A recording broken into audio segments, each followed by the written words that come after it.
일본 농민의 평균 나이가 68.7세입니다. 그리고 앞으로 20년 안에 지금 농사 짓는 사람의 4분의 3이 사라질 거라는 전망이 나왔습니다.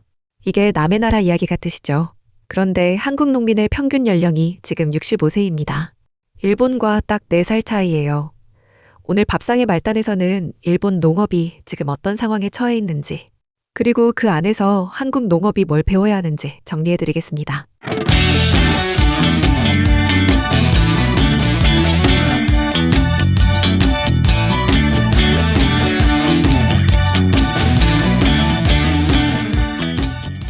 먼저 일본 농업의 현재 상황부터 짚어보겠습니다. 2023년 기준으로 일본의 핵심 농업 종사자 수는 116만 명입니다. 숫자만 보면 꽤 많아 보이죠. 그런데 이 116만 명 중에서 50세 이하. 그러니까 앞으로 20년 뒤에도 농사를 지을 수 있는 사람은 약 24만 명밖에 안 됩니다. 전체의 20%예요. 나머지 80%는 50대 후반에서 80대까지의 고령 농민들입니다. 일본 농림수산성은 이 추세가 계속되면 향후 20년 내에 핵심 농업 종사자가 지금의 4분의 1 수준까지 떨어질 수 있다고 경고하고 있습니다. 116만 명이 30만 명도 안 되는 수준으로 줄어든다는 뜻이에요. 이건 단순한 인구 감소가 아니라 농업이라는 산업 자체가 유지될 수 있느냐의 문제입니다. 그런데 새로 농사에 뛰어드는 사람도 줄고 있습니다. 2023년 일본의 신규 농업인 수는 4만 3천여 명인데요. 전년보다 5% 줄었고 4년 연속 감소세입니다. 5년 전과 비교하면 22%나 줄었어요. 2015년에서 2016년만 해도 매년 6만 명이 넘는 사람들이 새로 농업에 들어왔거든요. 그게 지금 4만 명대로 떨어진 겁니다. 특히 49세 이하의 젊은 농업인은 1만 6천 명도 안 됩니다. 농촌의 젊은 피가 수혈되는 속도보다 고령 농민이 빠져나가는 속도가 훨씬 빠른 거예요. 혹시 이거 아셨어요? 일본에서 새로 농사를 시작하는 사람의 70%가 원래 농가 출신이에요. 부모님 농사를 이어받는 경우가 대부분이라는 뜻입니다. 외부에서 새로 들어오는 사람은 전체의 9%도 안 되는 3,800명 정도밖에 안 됩니다. 근데요, 여기서 진짜 문제가 뭐냐면 돈입니다.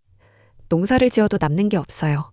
일본의 농업 경영 비용은 2022년 기준으로 약 1천만 엔이 넘습니다. 우리 돈으로 대략 9천만 원 정도예요. 전년보다 12%나 올랐습니다. 비료값, 전기값, 기름값이 다 올랐으니까요. 그런데 농업소득은 98만 엔, 우리 돈으로 약 880만 원입니다. 전년보다 22% 줄었어요. 비용은 12% 올랐는데 소득은 22% 줄었다. 쉽게 말하면 농사 지을수록 적자가 나는 구조라는 겁니다. 이런 상황에서 젊은 사람한테 농사 지으라고 하면 누가 하겠습니까? 일본의 식량 자급률이 칼로리 기준으로 40%도 안 되는데 정작 농사 지을 사람은 점점 줄어들고 있는 거예요. 이건 식량 안보의 근본이 흔들리는 겁니다. 이 문제가 어제 오늘 시작된 게 아닙니다. 일본은 1971년부터 약 47년 동안 겐탄이라고 하는 쌀 감산 정책을 유지했어요. 쌀이 너무 많이 생산되니까 정부가 나서서 논 면적을 줄이고 줄인 만큼 보조금을 주는 정책이었습니다. 그런데 이 정책이 47년이나 이어지면서 농민들이 정부 보조금에 의존하는 구조가 굳어졌어요. 2018년에 이 정책을 폐지했는데 결과가 어떻게 됐냐면 많은 농민들이 보조금 없이도 쌀을 심었고 공급 과잉이 더 심해졌습니다. 쌀값은 떨어지고 농민들의 수익은 더 나빠졌어요. 정부의 보호 없이 시장에 맡겨놨더니 개별 농민들이 다 쌀을 늘린 거예요. 경제학에서 말하는 죄수의 딜레마가 딱 현실에서 벌어진 겁니다. 여기서 한국이 배워야 할 게 있어요. 한국도 쌀 과잉 문제를 안고 있잖아요. 일본처럼 감산 정책에만 의존하면 결국 같은 함정에 빠질 수 있다는 겁니다. 감산이 아니라 쌀 산업 자체의 구조를 바꿔야 합니다. 품종 차별화, 수출, 가공식품 개발 같은 근본적인 전환 말이에요. 그러면 일본은 이 위기에 어떻게 대응하고 있을까요? 크게 두 가지 방향입니다. 하나는 기술로 해결하겠다는 스마트 농업이고 다른 하나는 삶의 방식 자체를 바꾸자는 반농반 X입니다. 먼저 스마트 농업 이야기를 해보겠습니다. 일본 정부는 2024년 6월에 스마트 농업기술 활용 촉진법이라는 법을 만들어서 같은 해 10월부터 시행했습니다. 이 법의 핵심은 이겁니다. 농민이 자기 동지의 절반 이상에서 스마트 기술을 사용하고 5년 안에 노동 생산성을 5% 이상 올리겠다는 계획을 세우면 정부가 예산과 세금 혜택으로 지원해주겠다는 거예요. 단순히 기술을 도입하라는 게 아니라 구체적인 성과 목표를 세우고 그걸 달성하면 지원한다는 겁니다. 실제로 2025년 1월에 첫 번째 인정 사례가 나왔어요. 논에서 수확한 데이터를 분석해서 이듬해 비료를 얼마나 줄지 최적으로 설계하는 방식이었습니다. 경험과 감에 의존하던 농사를 데이터 기반으로 바꾸겠다는 거죠. 2026년 3월에는 스마트 농업을 둘러싼 정세라는 보고서가 발표되면서 민간 기업, 대학, 지자체가 함께 참여하는 스마트 농업 혁신 추진 회의도 만들어졌습니다. 그런데 스마트 농업만으로는 한계가 있어요. 드론이나 AI가 아무리 좋아도 결국 농촌에 사람이 살아야 농사가 됩니다. 여기서 두 번째 방향인 반농반 X가 등장합니다. 반농반 X는 말 그대로 농사반, 자기 일 반이라는 뜻이에요. 1990년대 후반에 일본의 시오미 나오키라는 학자가 제시한 개념인데 전업농이 아니어도 괜찮다. 농사를 하면서 동시에 자기가 하고 싶은 다른 일을 병행하자는 겁니다. 예를 들어 주 3일은 농사 짓고 나머지는 IT 프리랜서 일을 하거나 소규모 유기농을 하면서 체험 농장을 운영하는 식이에요. 이게 왜 중요하냐면요. 전업농만 농민이라는 프레임을 깨기 때문입니다. 한국의 귀농 정책은 아직도 전업농 육성에 초점이 맞춰져 있어요. 그런데 현실적으로 모든 귀농자가 전업농이 될 수는 없잖아요. 초기 자본도 많이 들고 농사 경험도 필요하고 무엇보다 농업소득만으로는 생활이 안 되는 경우가 많습니다.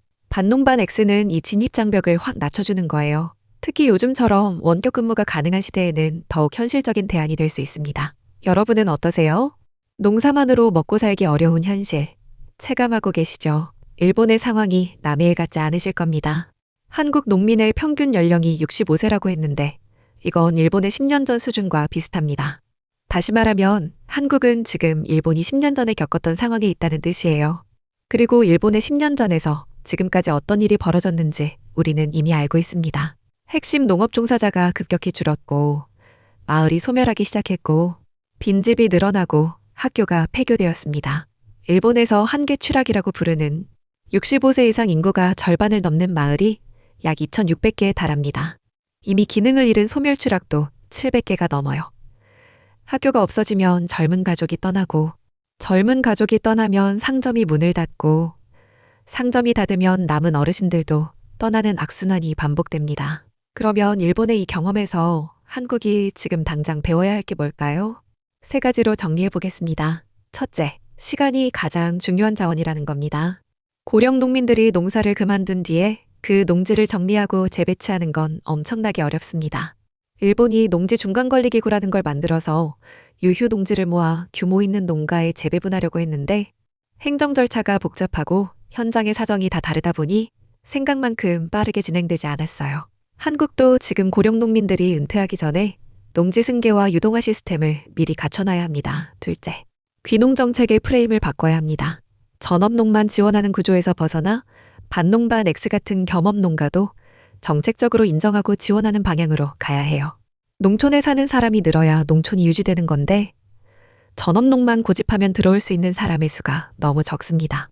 셋째, 스마트 농업 도입을 서둘러야 하지만 소규모 농가가 소외되지 않도록 해야 합니다.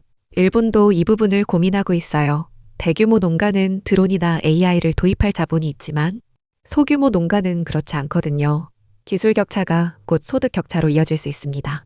이 이야기가 결국 말하는 건 이겁니다. 일본 농업의 위기는 한국 농업의 예고편이라는 거예요. 일본이 겪고 있는 고령화, 인구 감소, 쌀 소비 감소, 농업 소득 악화, 이 모든 게 한국에서도 시차를 두고 벌어지고 있습니다. 다만 한 가지 다른 점이 있어요. 우리는 일본이라는 거울을 보고 있다는 겁니다. 일본이 47년간 쌀 감산에 매달렸던 실수, 겐탄 폐지 후 시장에 던져져 혼란을 겪었던 경험, 그리고 지금 스마트 농업과 반농반 X로 새로운 길을 찾고 있는 시도들. 이걸 교훈 삼아 한국은 더 빨리, 더 현명하게 움직일 수 있습니다. 지금 이 순간에도 논에 물대고 모판 준비하시는 분들이 계실 겁니다. 그분들의 농사가 내년에도 10년 뒤에도 이어질 수 있도록 지금 우리 사회가 뭘 해야 하는지 함께 고민해야 할 때입니다. 오늘도 밥상의 말단에서 전해드렸습니다.